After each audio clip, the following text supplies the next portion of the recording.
Masalah yang kami hadapi tidak akan mampu menguasai kami, karena kami punya Allah yang lebih besar dari setiap masalah yang kami hadapi. Berfirmanlah di tengah-tengah kami. Kami percaya firman-Mu adalah pribadi-Mu sendiri. Kami percaya firman-Mu tidak pernah berubah. Kami percaya firman-Mu sanggup memulihkan, menyembuhkan, bahkan memberkati kami. Di dalam nama Yesus yang siap diberkati firman Tuhan, kita percaya bersama, katakan amin. Berikan sorak-sorai bagi Allah kita. Haleluya. Silakan saudara duduk. Shalom. Shalom. Ada sukacita? Haleluya. Ini adalah minggu terakhir di bulan Oktober. Tema kita di bulan ini adalah tentang habit. Jadi sudah 4 minggu kita membahas tentang habit atau kebiasaan. Bagi saudara yang tidak mengikuti sejak dari awal, saudara bisa mengikutinya di YouTube channel GBI KWFC. Nanti saudara bisa mengikuti serial khotbah yang kita sampaikan sepanjang minggu ini, sepanjang bulan ini. Dan untuk minggu ini kita membahas habit atau kebiasaan. Di tema yang terakhir ini adalah kebiasaan memberi. Habit for giving, ya. Habit of giving. Kebiasaan untuk memberi. Saudara, saya mengulang sedikit tentang apa itu habit. Habit itu adalah kebiasaan. Nah, kebiasaan yang diulang-ulang itu akan menjadi budaya dalam hidup kita. Dan budaya itu akhirnya menjadi karakter, watak dari seseorang. Karena itu ketika kita melakukan satu kebiasaan yang terus menerus itu nanti menjadi budaya. Nah, budaya yang kita kerjakan setiap waktu itu menjadi karakter, menjadi watak dari diri seseorang. Karena itu ketika saudara berhenti melakukan kebiasaan, berarti saudara sedang melakukan kebiasaan yang baru. Saudara berhenti dari misalnya bangun siang, kebiasaan bangun siang. Saudara biasanya bangunnya siang di atas jam 10 misalnya begitu ya. Lalu saudara berhenti dari kebiasaan itu, saudara berubah satu kebiasaan baru, bangunnya jam 8 pagi. Maka saat itu saudara sedang melakukan kebiasaan yang baru. Apa itu? Bangun jam 8 pagi. Dan kalau itu saudara lakukan terus, itu menjadi karakter saudara, menjadi sifat saudara, menjadi watak saudara. Nah, karena itu kita perlu sekali mengetahui apa yang harus kita kerjakan. Dan semua yang kita lakukan dalam hidup kita, itu semua karena kebiasaan. Betul? Karena habit. Orang rajin belajar itu karena kebiasaan. Orang malas belajar karena kebiasaan. Orang rajin kerja karena kebiasaan. Orang biasa bangun pagi terus menerus karena kebiasaan. Jadi semua yang kita lakukan itu karena dampak daripada kebiasaan yang kita bangun. Ya, karena itu kita perlu belajar bagaimana kita membangkitkan, mengubah satu kebiasaan yang lama, kita mengubahnya menjadi kebiasaan yang baru. Tentu kebiasaan yang lebih baik. Amin. Haleluya. Bukan kebiasaan yang lama. Kebiasaan yang tidak baik ditinggalkan. Kebiasaan yang buruk ditinggalkan. Dan kita mulai membangun satu kebiasaan yang baru. Amin. Haleluya. Ya, kebiasaan yang suka datang terlambat ibadah, suka malas beribadah, itu dibuang. Bangun kebiasaan yang baru. Supaya saudara menjadi orang-orang yang sungguh-sungguh diberkati Tuhan. Dan saudara akan mengalami hal-hal yang baru dalam hidup saudara. Nah, hari ini kita akan belajar tentang habit of giving atau kebiasaan memberi. Berbicara tentang memberi itu tidak sebatas kepada materi atau uang saja. Memberi itu luas, saudara. Ya, kita diberi Tuhan hidup, itu anugerah. Dan kalau kita diberi Tuhan anugerah hidup ini, maka tidak ada alasan bagi kita untuk kita tidak bisa memberi juga untuk Tuhan. Amin.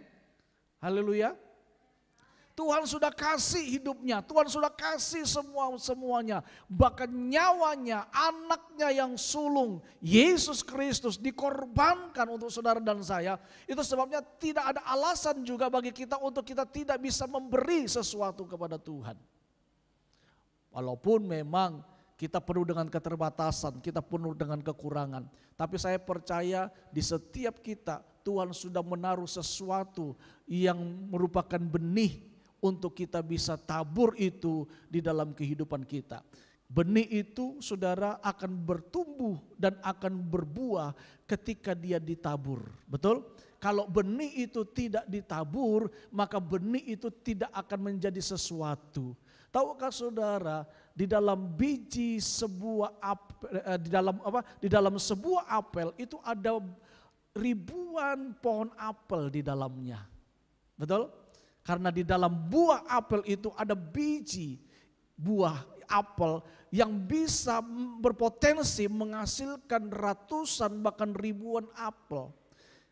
Kalau bibit itu, benih itu yang ada di dalam buah apel itu diambil lalu ditanam, ditabur, maka saya percaya dia bukan cuma sebuah apel saja, tapi dia akan menjadi satu pohon apel. Dan satu pohon apel itu bisa menghasilkan puluhan bahkan ratusan apel. Betul? Dan kebayangkan di dalam satu buah apel itu ada berapa biji saudara. Dan saya percaya satu buah apel itu berpotensi menghasilkan ribuan apel, bahkan bisa menghasilkan kebun apel. Haleluya. Ya. Karena apa? Karena di dalam buah apel itu ada potensi, ada bibit yang bisa menghasilkan bukan cuma satu buah apel, tapi ratusan ribuan buah apel. Di dalam hidup saudara ada potensi Allah. Amin.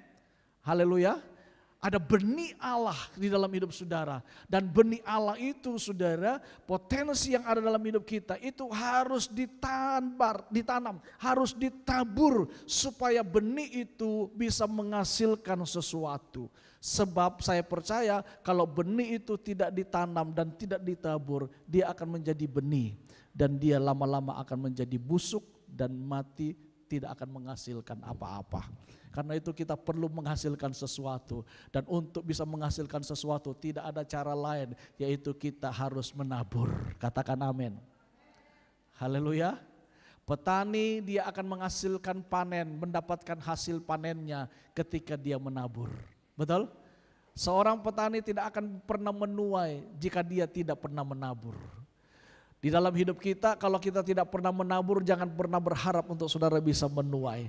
Karena taburan itu akan menghasilkan tuaian. Haleluya. Amin. Ya. Dan saya mau beritahu kepada saudara, prinsip kerajaan Allah itu adalah apa? Tabur tuai. Galatia dikatakan bahwa apa yang ditabur orang itulah yang akan dituai. Saudara menabur yang baik, saya percaya saudara akan menuai yang baik. Saudara menabur yang tidak baik, saudara pun juga akan menuai yang tidak baik. Nah untuk itu saya mau, sebelum saya masuk pada inti khotbah saya ingin bacakan dulu firman Tuhan di dalam kitab Pengkhotbah. Pengkhotbah pasal yang ke-11.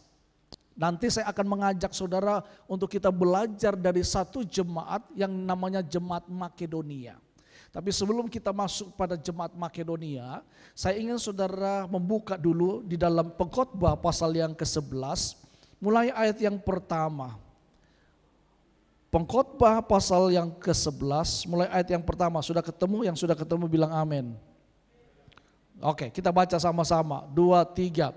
Lemparkanlah rotimu ke air, maka engkau akan mendapatnya kembali lama setelah itu. 2.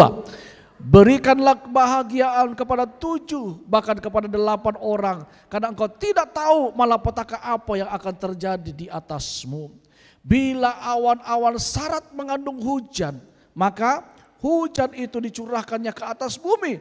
Dan bila pohon tumbang ke selatan atau ke utara, di tempat pohon itu jatuh, di situ apa? Ia tinggal tergeletak. Ayat 4. Siapa senantiasa memperhatikan angin tidak akan apa? Menabur. Dan siapa senantiasa melihat awan tidak akan menuai. 5. Sebagaimana engkau tidak mengetahui jalan angin dan tulang-tulang dalam rahim seorang perempuan yang mengandung, demikian juga apa? Engkau tidak mengetahui pekerjaan Allah yang melakukan segala sesuatu. Ayat 6 sama-sama 2, 3. Taburkanlah benihmu pagi-pagi hari. Dan janganlah memberi istirahat kepada tanganmu pada petang hari. Karena engkau tidak mengetahui apakah ini atau itu yang akan berhasil. Ataukah kedua-duanya sama baik. Saudara, jelas sekali kalau saudara baca di tema di atas itu dari Lembaga Alkitab Indonesia memberikan tema pedoman-pedoman hikmat. Pengkhotbah ini adalah, kitab Pengkhotbah adalah tulisan yang ditulis oleh Raja Salomo. Jadi Salomo itu menulis 2 kitab di dalam Perjanjian Lama. Yang pertama itu adalah kitab Amsal. Amsal itu sebagian besar ditulis oleh Raja Salomo. Dan kemudian Pengkhotbah. Pengkhotbah ini adalah juga tulisan daripada Raja Salomo. Nah, kita tahu siapa itu Raja Salomo. Salomo ini adalah seorang yang dikaruniakan Tuhan hikmat yang luar biasa. Amin. Satu kali ketika Tuhan berfirman kepada Daud bahwa ada generasinya yang harus menggantikan Daud. Daud tidak lagi layak untuk melakukan pembangunan bait Tuhan karena Daud sudah banyak kali melakukan peperangan dan dia banyak kali melakukan korban, saudara ya. Dan Tuhan berkata bukan kamu yang akan membangun bait Allah tetapi generasimu, yaitu Salomo. Salomo ini anak daripada Batseba. Ya, Batseba itu adalah istri daripada Uria. Ya, Uria ini adalah panglima tentara yang dimiliki oleh Daud. Dan karena kesalahan yang dilakukan oleh Daud, akhirnya Daud jatuh dalam perzinahan bersama dengan Batseba. Ya, itu latar belakangnya, saudara ya. Dan akhirnya anak yang dilahirkan antara Daud dan Batseba itu meninggal, lalu lahir setelah itu adalah Salomo. Jadi kakaknya Salomo itu yang meninggal. Ya, lalu Salomo inilah anak daripada Daud dan Batseba. Kalau saudara tanya, kok bisa Pak Tuhan berkati Salomo Daud kan, padahal Daud itu Daud itu melakukan pelanggaran. Ya, saya mau bilang kepada saudara, tidak ada perkara yang mustahil bagi Tuhan. Seburuk apapun keadaan kita, kalau kita mau datang dan bertobat sama Tuhan, Tuhan sanggup pulihkan kita. Amin. Karena itu tidak ada perkara yang sukar di hadapan Tuhan. Ya, karena itu nanti saudara kita akan mengadakan peneguhan nikah juga di bulan Januari. Dan kalau saudara mau ikut dalam peneguhan nikah ini, saudara mungkin dulu belum diberkati dengan gereja, atau saudara dulu ada melakukan kesalahan, atau saudara dulu belum menikah bukan dengan agama Kristen, saudara ingin diberkati dalam perberkatan nikah secara Kristen, atau saudara ingin kembali pernikahan saudara diteguhkan, saudara bisa mendaftarkan diri, tapi syaratnya saudara, salah satunya adalah saudara harus ikut pemuritan. Ada kelas namanya kelas peneguhan nikah. Kita akan mengajar di situ selama 8 sampai 10 materi yang akan saudara pelajari. Mulai dari mengapa Tuhan menciptakan keluarga sampai pada akhirnya nanti kepada hubungan seks suami istri. Ya, seks itu bukan hal yang tabu, saudara. Seks itu adalah anugerah yang Tuhan berikan kepada manusia. Amin. Dan itu hanya bisa dilakukan kepada mereka yang sah menjadi suami istri. Kalau bukan suami istri dan masih pacaran, tidak boleh melakukan hubungan seks sebelum diberkati oleh Tuhan di dalam pernikahan kudus oleh hamba Tuhan. Kalau saudara melakukan itu, saudara melanggar yang namanya kekudusan Tuhan. Sebab Tuhan itu ketika memberikan perintah kepada Adam dan Hawa dalam Kejadian, sebelum diberikan perintah dikatakan apa? Tuhan memberkati dulu Adam dan Hawa. Setelah diberkati baru ada perintah, beranak cuculah dan penuhilah bumi. Bukan beranak cucu dulu baru diberkati, itu salah. Pada banyak anak-anak Tuhan, orang-orang Kristen ini melanggar kekudusan Tuhan. Ya, darah muda, katanya Aji Roma Irama, darah muda, darahnya para remaja. Ya, darah muda itu hati-hati. Darah muda itu tegangan tinggi. Ya, kalau darah muda nggak dikontrol dalam kekudusan Tuhan, saudara bisa hancur gara-gara darah muda. Jiwa muda ini jiwa yang penuh berapi-api. Ya. Kalau sudah jatuh cinta, setan tolak, iblis tendang, tete momotada, lah kelar saudara. Injil Matius, Markus, Lukas dan Yohanes lupa semua di dalam kepala maupun di luar kepala. Yang ada apa? Cuman kegelapan menutupi bumi dan roh Allah melayang-layang di atasnya. Ya, karena itu perlu sekali yang belum menikah, yang masih berpacaran, jaga kekudusan saudara. Tidak dilarang berpacaran, tapi jaga norma-norma, jaga etika. Amin. Ya, karena kita anak-anak terang harus membuahkan hal-hal yang baik. Anak terang harus terang terus dan terus terang. Haleluya. Ya, katakan sama-sama saya, anak Tuhan harus terang terus dan terus terang. Amin. Kalau salah, yo aku salah. Jangan pura-pura tidak tahu, pura-pura tidak salah dan menyembunyikan kesalahan. Alkitab bilang gini, apa yang engkau sembunyikan satu saat akan dibuka Tuhan dan dibawa ke bumbungan, saudara akan dipermalukan. Sebelum engkau dipermalukan, datang kepada Tuhan, minta ampun, aku dosa, Tuhan pulihkan. Daripada kutuk yang akan menimpa hidup saudara. Haleluya. Nah, kita kok bawanya ke sana, nggak apa-apa sedikit. Mungkin itu Tuhan punya mau juga. Oke, saudara. Nah, kita belajar di sini saudara bagaimana Salomo. Salomo ini adalah seorang raja yang dikaruniakan Tuhan hikmat yang luar biasa. Satu kali dia berdoa karena dia merasa nggak mampu untuk menggantikan papanya. Papanya ini seorang raja yang karisma. Daud ini seorang raja yang punya karisma luar biasa. Kepemimpinannya begitu luar biasa. Orang sampai takut. Karena dia dikaruniakan Tuhan kekuatan. Dikaruniakan Tuhan urapan Tuhan yang luar biasa. Dia menjadi seorang raja yang tidak terkalahkan. Dan rakyat yang dipimpinnya itu tidak sedikit. Karena merasa tidak mampu, Salomo berdoa, Tuhan kalau boleh berikanlah aku hikmat. Supaya aku bisa melayani seluruh rakyat ini. Supaya aku bisa mengatasi setiap permasalahan yang ada di masyarakat ini. Supaya aku mampu untuk menjalankan tanggung jawabku sebagai raja. Dan singkat cerita, Tuhan menjawab doa Salomo. Tuhan berkata, karena engkau tidak meminta kekayaan dan sebagainya, maka aku akan memberikan kepadamu hikmat. Sebelum engkau dan sesudah engkau tidak ada lagi raja yang karunia hikmatnya melebihi engkau. Jadi Salomo itu adalah raja yang satu-satunya manusia, bahkan mungkin yang satu-satunya dikaruniakan Tuhan hikmat yang luar biasa. Sebab Alkitab bilang sebelum dan sesudah dia tidak ada raja yang memiliki hikmat seperti Salomo. Amin. Ya, dan akhirnya ada plusnya. Selain Tuhan memberikan hikmat, Tuhan juga memberikan dia apa? Kejayaan, kekayaan, kehormatan diberikan kepada Tuhan. Saudara, kalau kita berdoa itu jangan minta apa yang kita inginkan. Berdoalah minta apa yang Tuhan inginkan dalam hidup saudara. Amin. Kalau saudara minta apa yang Tuhan inginkan, kemungkinan kecil saudara, kemungkinan besar saudara tidak akan mendapatkannya. Tapi kalau saudara berdoa sesuai dengan keinginan Tuhan, saya percaya engkau akan mendapatkannya. Bahkan ada plusnya yang Tuhan berikan bagi saudara. Amin. Ya seperti Salomo. Dia gak minta kekayaan, dia gak minta kejayaan, gak minta kehormatan. Dia hanya minta hikmat. Dan itu sesuai dengan kehendak Tuhan. Tuhan kasih dia hikmat.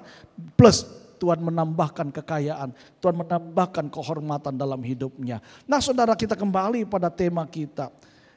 Dikatakan tadi di dalam Alkitab dikatakan taburkanlah benihmu pagi-pagi dalam ayat yang ke-6 Pengkhotbah pasal 11.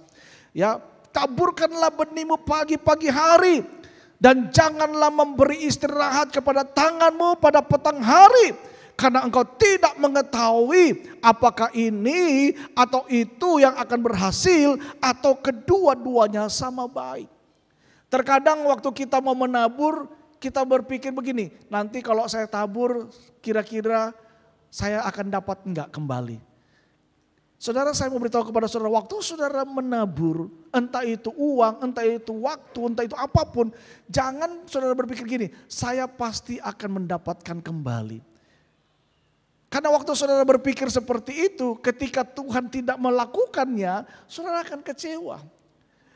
Kita memberi itu bukan karena kita mengharapkan sesuatu atau karena kita mau menyogok Tuhan. Kalau saya kasih ini, nanti Tuhan akan kasih saya ini. Kalau saya beri ini, nanti Tuhan akan beri saya ini. Makanya ada pengajaran pendeta-pendeta tentang teologi kemakmuran. Teologi kemakmuran itu menganut paham bahwa ikut Yesus itu tidak akan pernah susah. Ikut Yesus itu selalu diberkati. Jadi kalau saudara nggak diberkati berarti ada sesuatu yang salah dalam hidup saudara. Apakah benar seperti itu? Tidak selalu. Ada masa-masa di mana memang Tuhan mengizinkan kita ada di dalam lembah-lembah kekelaman. Tetapi ada masanya juga di mana Tuhan mengangkat kita kembali dan memulihkan kita. Amin. Ya. Dan saudara, teologi kemakmuran itu selalu mengatakan bahwa tumpang tangan. Apa yang kamu tumpangin, apa yang kamu tumpangkan tangan itu akan menjadi milikmu. Makanya dulu-dulu kita sering melihat ada orang punya imannya luar biasa. Mobil Mercy-nya orang ditumpangin tangan. Di dalam nama Yesus mobil ini jadi milik saya. Di dalam nama Yesus rumah ini jadi milik saya. Ini kan namanya iman-iman yang konyol, saudara. Logika berpikir saja. Kalau misalnya rumah yang mewah itu jadi milik saudara, lah orang yang punya rumah mau tinggal di mana? Kalau misalnya rumah yang mewah itu jadi milik saudara, bagaimana saudara membayar maintenance-nya? Kadang-kadang kita itu main berdasarkan apa pengalaman orang lain. Pengalaman orang lain itu nggak boleh dijadikan doktrin, apalagi seorang pemimpin, apalagi seorang pendeta. Ketika dia punya pengalaman dengan Tuhan, itu nggak boleh diajarkan menjadi satu doktrin dan harus terjadi seperti saya mengalaminya, nggak boleh.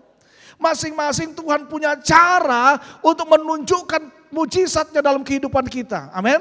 Masing-masing Tuhan punya cara untuk menolong kita dan cara Tuhan itu selalu berbeda, tidak selalu sama. Karena dia adalah sang kreator, dia Allah yang kreatif. Ya, saya percaya polanya akan selalu bisa berubah. Tapi saya percaya dia Allah yang selalu rindu untuk memulihkan kehidupan kita. Karena itu saudara, Alkitab berkata tabur, tabur. Waktu saudara menabur, engkau memang tidak tahu kapan engkau akan menerimanya. Engkau mungkin tidak tahu kapan engkau akan menuainya. Tapi Alkitab bilang begini, tabur saja. Sebab engkau tidak tahu mana yang akan nanti engkau akan tuai. Tapi waktu saudara menabur, percayalah satu saat pada waktunya engkau akan menuai sesuai dengan apa yang engkau berikan kepada Tuhan. Mungkin masalah waktu itu kan masalah apa yang kita tabur. Kalau saudara menabur benih durian, itu memang menuainya agak lama. Betul? Kalau saudara menabur jagung, benih jagung, itu tuainya cepat. Jagung itu usia tuainya itu cuma 3 bulan, saudara. 3 bulan bisa dituai, 3 bulan bisa dituai. Dia cepat. Tapi kalau saudara nabur benih durian, itu agak lama. Agak lama, tapi percayalah, walaupun lama, satu saat pasti akan tiba yang namanya musim menuai. Amin. Haleluya. Akan tiba yang namanya musim menuai. Karena itu jangan pernah berhenti untuk menabur. Jangan pernah berhenti dan bosan untuk menabur. Jangan pernah lelah untuk menabur. Tabur sebaik mungkin. Tabur sesering mungkin. Dan saya percaya setiap benih-benih yang kau tabur, satu saat itu akan engkau tuai dalam hidup saudara. Karena Alkitab bilang begini dalam 2 Korintus pasal yang ke-9. Tolong saya dibantu karena saya tidak catat di situ. 2 Korintus pasal yang ke-9. Mulai ayat yang ke-7. 2 Korintus pasal 9 ayat yang ke-7. Dikatakan apa? Hendaklah masing-masing memberikan menurut kerelaan hatinya. Jangan dengan sedih hati atau karena paksaan. Sebab Allah mengasihi orang yang memberi dengan sukacita. Kita lihat di ayat yang ke-8 dan 10. 9. Oke, ayat 8, 9, 10. 2, 3. Dan Allah sanggup melimpahkan segala kasih karunia kepada kamu. Supaya kamu senantiasa berkecukupan di dalam segala sesuatu. Dan apa? Malah berkelebihan di dalam berbagai kebajikan. 9. Seperti ada tertulis, ia membagi-bagikan, ia memberikan kepada orang miskin kebenarannya tetap untuk selama-lamanya. Perhatikan ayat 10. Ia yang menyediakan benih bagi penabur dan roti untuk dimakan. Ia juga yang akan menyediakan benih bagi kamu dan melipat gandakannya dan menumbuhkan buah-buah kebenaran. Kamu akan diperkaya dalam segala macam kemurahan hati yang membangkitkan syukur kepada Allah oleh karena kami. Saudara perhatikan ayat yang ke-10. Di situ Paulus mengatakan kepada jemaat di Korintus bahwa ia, yaitu Tuhan Yesus, menyediakan benih. Saudara perhatikan, menyediakan benih bagi penabur. Saya mau tanya dulu, berapa banyak di sini penabur-penabur? Haleluya, haleluya. Yang lain tidak yakin saudara penabur. Oh ya Pak, karena memang saya jarang memberi. Saudara, kita ini adalah penabur-penabur. Amin. Masalahnya saudara nggak menabur itu urusan saudara. Tapi kita ini adalah penabur. Dan Alkitab bilang begini, ia menyediakan benih bagi penabur dan roti untuk dimakan. Ia juga menyediakan ia juga yang akan menyediakan benih bagi kamu dan melipat gandakannya dan menumbuhkan buah-buah kebenaran. Saudara perhatikan, di situ ada dua hal. Yang pertama ada benih untuk ditabur, yang kedua ada roti untuk dimakan. Dan Alkitab berkata bahwa Tuhan itu menyediakan benih bagi kita. Untuk apa? Untuk kita tabur. Dan Alkitab berkata waktu kita menabur benih, maka Tuhan itu akan melipat gandakannya, menumbuhkannya, sehingga kita bisa menuai buah-buah yang kita tabur. Ini luar biasa, saudara. Dalam artian begini, bahwa setiap kita dikasih Tuhan kemampuan untuk menabur, untuk memberi, untuk melakukan kebiasaan, melakukan kebaikan, kebiasaan untuk memberi. Amin. Setiap kita diberikan Tuhan kemampuan untuk hal itu. Dan setiap kita juga diberikan Tuhan kemampuan untuk apa? Menikmati berkat Tuhan. Sebab ada roti yang untuk dimakan, ada benih yang untuk ditabur.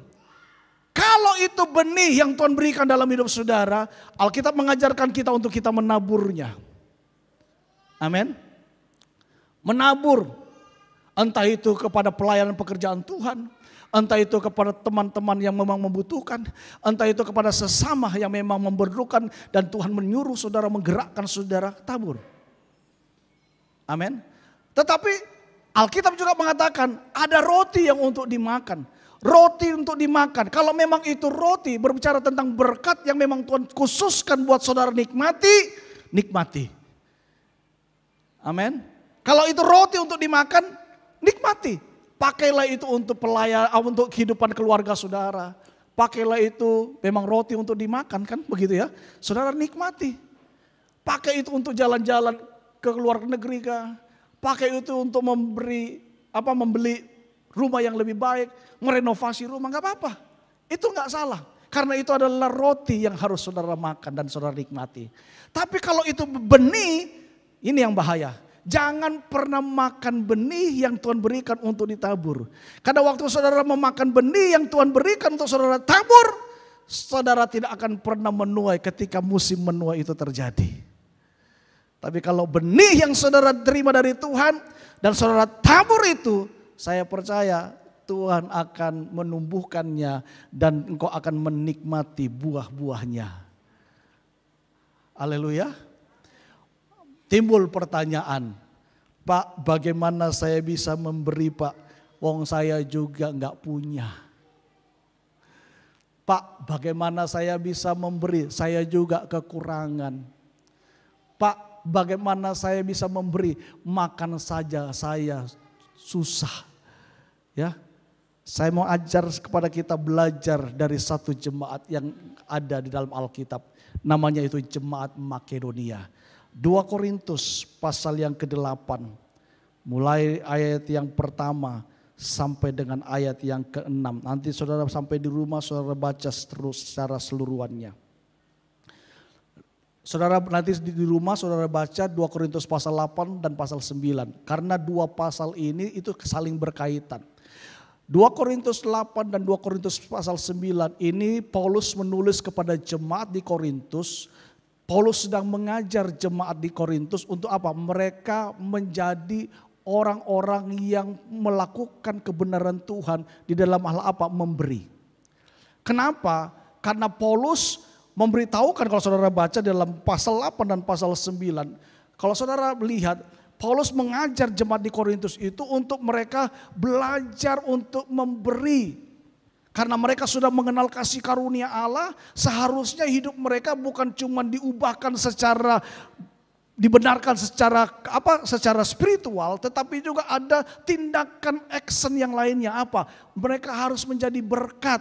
Menjadi saluran berkat dengan segala sesuatu yang dia miliki. Karena saudara, kalau saudara belajar di dalam Kisah Para Rasul, itu pada waktu itu saudara, jemaat di Yerusalem itu mengalami penganiayaan yang besar. Awal pertama kekristenan mula-mula pada tahun sekitar 36 sampai 8 Masehi, saudara, itu kekristenan mengalami banyak sekali aniaya. Terutama di dalam Kisah Para Rasul. Pada waktu itu jemaat di Yerusalem, pusat kekristenan pada waktu itu di Israel itu di Yerusalem, saudara. Ya, dan orang-orang di Yerusalem, orang-orang Kristen di Yerusalem pada waktu itu mereka mengalami aniaya yang luar biasa. Mereka dibunuh, mereka ditangkap, mereka dipenjarakan. Dan salah satunya itu yang sudah bertobat itu adalah Paulus. Dulu namanya Saulus. Saulus itu adalah salah satu orang yang dulu tugasnya menangkap orang-orang kepercaya untuk dibunuh, untuk dimasukkan penjara. Dan dalam perjalanannya dia ke Damsyik, Tuhan menjamah dia, Tuhan melawat dia dan akhirnya dia bertobat. Dalam Kisah Para Rasul pasal yang ke-9. Nah saudara, dan jemaat-jemaat di Yerusalem itu karena mereka mengalami aniaya yang begitu luar biasa, sampai banyak di antara mereka mengalami yang namanya tidak punya pekerjaan. Mereka tidak bekerja dan mereka harus memenuhi kebutuhan mereka. Oleh sebab itu Paulus dan rasul-rasul yang lainnya mengajak jemaat-jemaat untuk mereka merasa saling memiliki, saling bertolong-tolongan satu dengan yang lain. Dengan cara apa? Memenuhi kebutuhan-kebutuhan umat Tuhan yang lainnya dengan cara memberi. Nah, untuk itu Paulus terkesan dengan jemaat yang ada di Makedonia. Karena itu Paulus di dalam waktu dia berjalan di Korintus, dia menyampaikan pengajaran, dia mengangkat jemaat Makedonia ini menjadi contoh, menjadi role model untuk jemaat di Korintus. Apa isinya? Ayat yang pertama dikatakan begini, saudara-saudara, kami hendak memberitahukan kepada kamu tentang kasih karunia yang dianugerahkan kepada jemaat-jemaat di Makedonia. Jadi Paulus mengatakan kepada jemaat di Korintus, gua mau kasih tahu nih, ada sesuatu yang luar biasa yang Tuhan kerjakan di jemaat Makedonia. Mereka itu luar biasa. Apa yang membuat jemaat Makedonia luar biasa? Karena mereka itu mengalami yang namanya kasih karunia Allah. Saya mau tanya dulu, siapa di sini tahu apa itu kasih karunia? Ada yang tahu? Pak, kasih karunia itu anugerah. Lalu kalau saya tanya anugerah itu apa? Anugerah itu kasih karunia, Pak. Tanya lagi, kasih karunia itu apa? Anugerah. Tanya anugerah itu apa? Kasih karunia, bolak-balik di situ saudara ya. Ya, kasih karunia itu apa? Kasih karunia itu adalah kemampuan Allah yang diberikan kepada kita dengan cuma-cuma karena ketidakmampuan kita.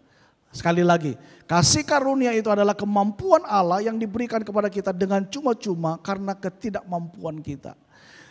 Kita nggak mampu melakukan sesuatu, tapi ada namanya kasih karunia yang memampukan kita untuk kita bisa melakukan apa yang menjadi kehendak Tuhan dalam hidup kita. Amin. Dan ini yang dialami oleh jemaat Makedonia. Jemaat Makedonia menjadi jemaat yang luar biasa. Karena apa? Karena dia mengalami yang namanya kasih karunia Allah. Kasih karunia Allah itulah yang memampukan jemaat ini sehingga jemaat ini menjadi luar biasa. Menjadi panutan, menjadi role model di dalam pelayanan Paulus. Menjadi role model. Ayat yang kedua, apa yang membuat jemaat ini luar biasa? Karena kasih karunia Tuhan. Ayat 2 dikatakan, selagi dicobai dengan berat dalam berbagai penderitaan. Dikatakan apa? Sukacita mereka apa? Meluap. Dan meskipun mereka apa? Apa? Apa? Miskin? Miskin? Tidak, sangat miskin. Meskipun mereka sangat miskin, Alkitab berkatakan, namun mereka kaya dalam kemurahan. Saudara, jemaat di Makedonia ini luar biasa. Apa yang kita bisa belajar dari jemaat di sana? Jemaat Makedonia ini kita bisa belajar keteladanan mereka di dalam hal memberi. Yang pertama di ayat yang kedua yang kita baca, kita belajar bagaimana jemaat ini beratnya masalah yang mereka hadapi, saudara, tidak menjadi penghalang untuk memberi.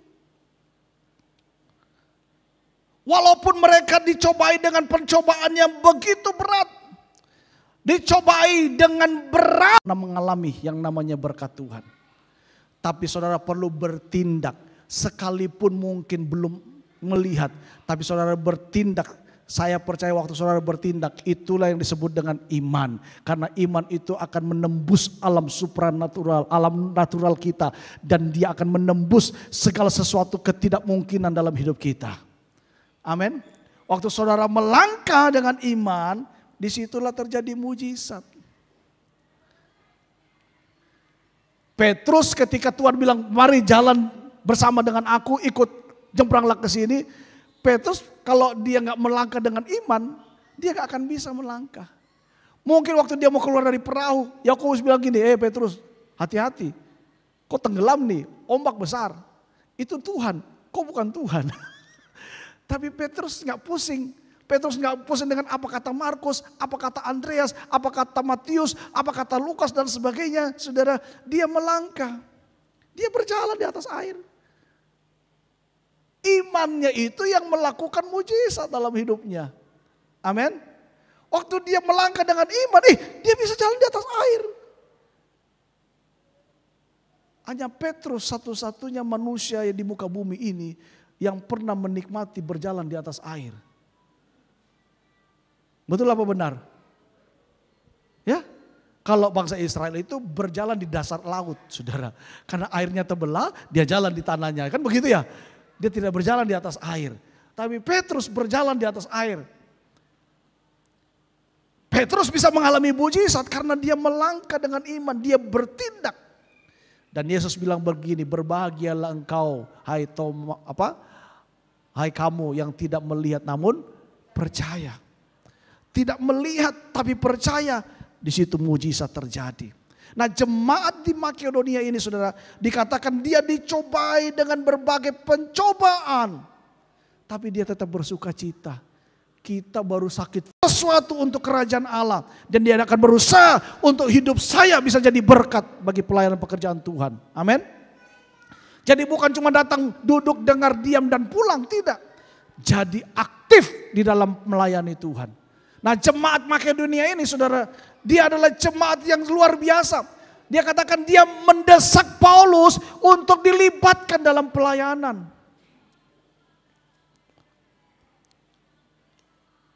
Tolong dimatikan ya. Oke. Saudara, jemaat ini luar biasa. Dia mendesak para rasul untuk dilibatkan dalam pelayanan. Ada orang bilang begini, saya melayani di gereja, saya dapat apa? Orang ini nggak ngerti kasih karunia. Saya mau beritahu kepada saudara ya, kalau saudara bisa melayani di gereja, itu kehormatan. Dan seharusnya saudara yang bersyukur kepada Tuhan lewat gereja di mana saudara berada, saudara bisa melayani. Betul? Haleluya. Ya. Jangan sedikit-sedikit gereja bisa kasih apa? Gereja bayar apa? Ada banyak orang kayak begitu, saudara. Gereja gak kasih saya apa-apa kok, gereja gak bayar saya saja kok, tuntutnya banyak. Saudara, orang kalau ngerti kasih karunia Tuhan, dia gak akan minta apapun. Karena dia tahu Tuhan yang ada dalam hidupnya dan talenta karunia yang diberikan oleh Tuhan, dia harus pakai untuk melakukan apa yang Tuhan mau dalam hidupnya. Amin. Jadi salah kalau ada orang bilang, saya mau melayani asal gereja kasih saya sesuatu. Itu salah. Dan gereja tidak seharusnya berterima kasih kepada orang yang mau melayani. Enggak seharusnya. Seharusnya orang yang mau melayani itu berterima kasih pada gereja. Karena dengan adanya gereja, karunianya, talentanya bisa dipakai untuk kemuliaan nama Tuhan. Amin. Ya. Harusnya begitu. Ya. Gereja harusnya itu saudara kita melakukan sesuatu yang terbaik. Melayani Tuhan itu bukan dengan asal-asalan, tapi melayani Tuhan dengan sungguh-sungguh. Dengan kemampuan yang Tuhan berikan kepada kita, kita pakai untuk melakukan yang terbaik bagi Tuhan. Amin. Ya. Jangan sampai apa yang Tuhan percayakan, Tuhan ambil. Saudara, semua artis-artis Kristen, saudara kalau mau dilihat, dicek latar belakangnya. Dari mana mereka dulu sehingga mereka bisa menjadi profesional? Dari gereja. Betul? Celine Dion, siapa itu? Celine Dion kah? Celine Dion itu adalah sebelum terkenal, dia itu melayani Tuhan di gereja. Celine Dion kah? Celine Dion kah? Saya nggak tahu siapa namanya itu. Ya, semua yang dulu mereka semua itu dimulai dari gereja. Saya bisa hari ini saya bersyukur karena ada gereja yang bisa Tuhan tempatkan kepada saya untuk saya bisa menjadi berkat. Saya dulu gak mengerti main musik.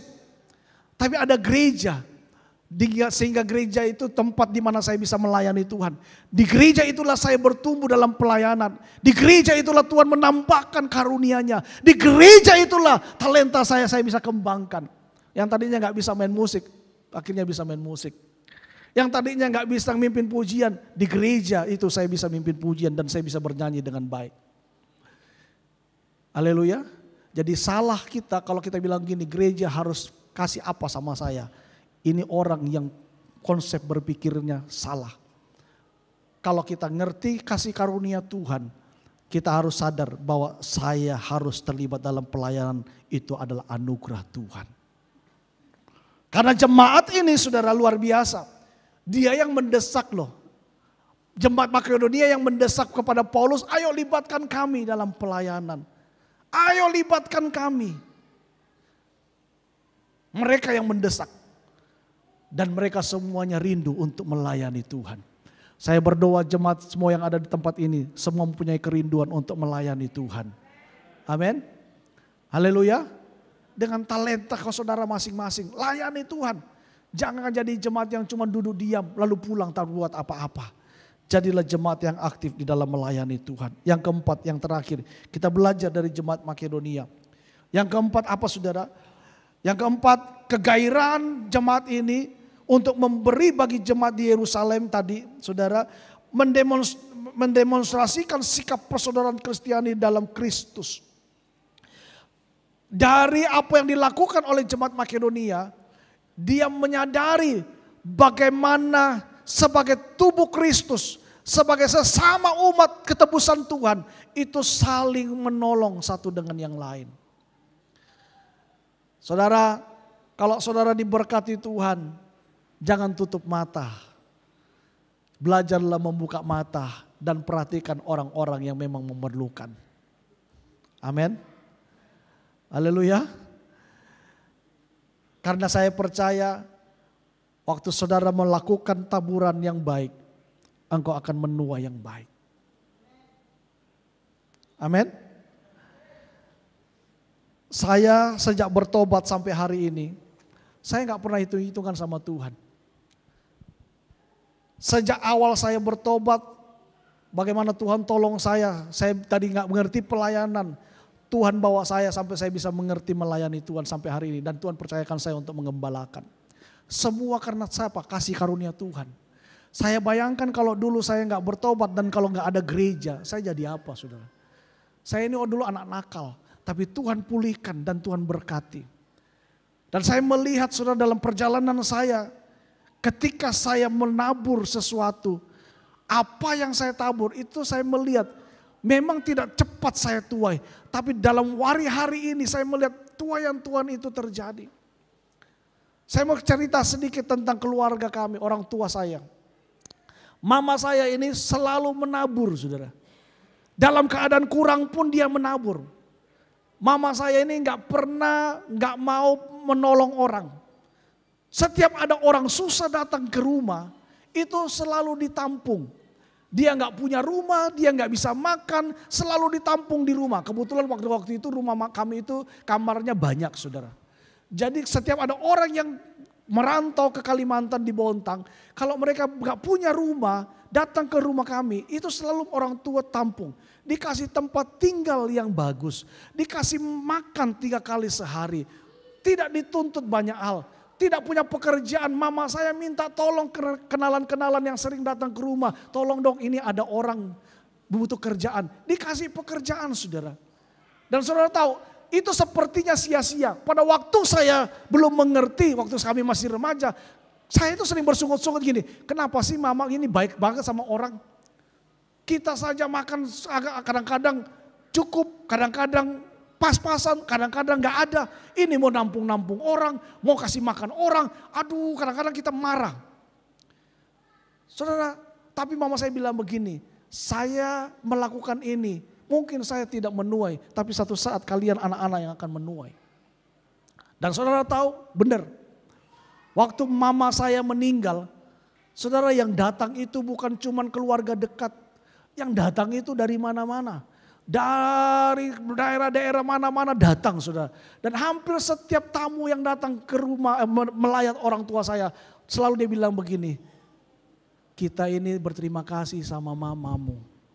Karena mamamu saya bisa seperti hari ini. Saya itu dulu datang dari kampung, gak punya apa-apa, gak punya pekerjaan. Mamamu tampung, mamamu bawa dari kampung, saya bisa bekerja hari ini. Saudara tahu, mama papa saya waktu meninggal, wali kota datang, saudara. Mama saya, papa saya itu masyarakat biasa. Wali kota datang, kasih ambulans. Dari Kapolres datang, kasih provider, saudara. Itu yang saudara tahu, yang melayat bapak saya setiap malam KKR. Dari berbagai gereja khotbah KKR. Dan saya melihat apa yang ditabur oleh mama saya, benar-benar itu terjadi. Kami anak-anaknya mengalami. Dan saya benar-benar mengalami ketika saya merantau tahun 90 saya tinggalkan Bontang. Sampai hari ini. Di mana tempat saya berada. Saya tidak pernah melihat Tuhan menelantarkan saya. Selalu ada orang-orang yang Tuhan pakai untuk melakukan kemurahan dalam hidup saya. Untuk melakukan kebaikan dalam hidup saya. Sehingga saya nggak pernah mengalami namanya kesusahan. Saya nggak pernah yang namanya nggak pernah punya makan. Saya nggak pernah yang namanya nggak ada uang. Selalu ada kemurahan-kemurahan Tuhan yang Tuhan berikan dalam hidup saya. Dan saya tahu itu karena adalah taburan yang dilakukan oleh orang tua saya. Amin. Dan kalau hari ini saya bisa ada hari ini, saya tahu karena itu taburan yang dilakukan oleh orang tua saya. Karena itu kita generasi kita sebagai orang tua, mari kita menabur yang baik. Supaya generasi kita yang di bawah juga akan menuai apa yang kita tabur. Amin. Haleluya. Tabur. Gak harus uang, lakukan kebaikan sama orang lain. Mungkin tenaga saudara bisa berikan kepada orang lain. Jangan semuanya diukur dengan uang. Kalau saya tolong kau kasih saya apa? Semua diukur dengan uang, dasar mata uang, mata duitan. Ya, orang mata duitan itu semuanya diukur dengan uang. Minta tolong sedikit, minta bayaran. Minta tolong sedikit, minta bayaran. Kapan saudara bisa melakukan kebaikan kalau semua saudara ukur dengan uang? Dan orang kayak gini kalau dia mati bakalan gak banyak orang datang melayat. Kenapa? Orang ini paling sekakar. Tak pernah tolong orang, malah minta uang kalau ketong bantu. Itu? Benar apa betul? Kalau orang-orang kayak gini, tinggalkan. Bergaulah dengan orang-orang yang selalu mengerti tentang kehendak Tuhan. Dan saya percaya orang yang mengerti tentang menabur, dia akan menuai di dalam kehidupannya. Amin. kita bangkit berdiri. Saya minta pemain musik boleh maju ke depan. Haleluya.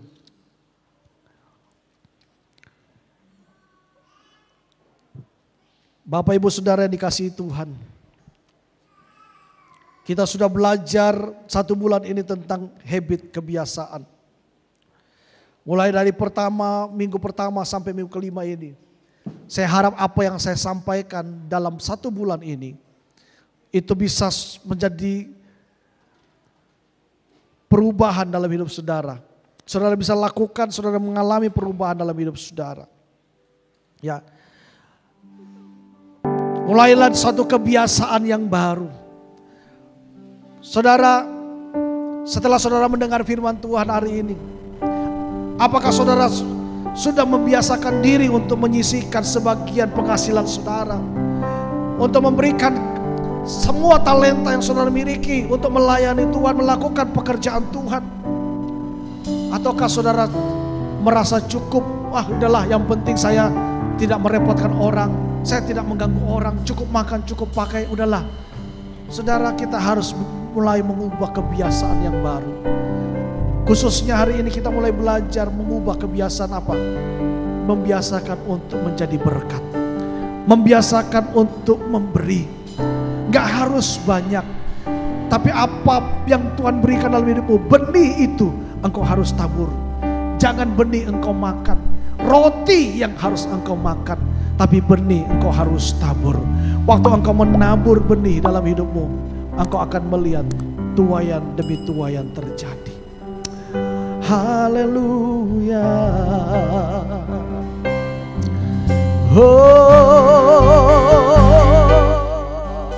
Mari angkat suara penyembahan saudara. Haleluya.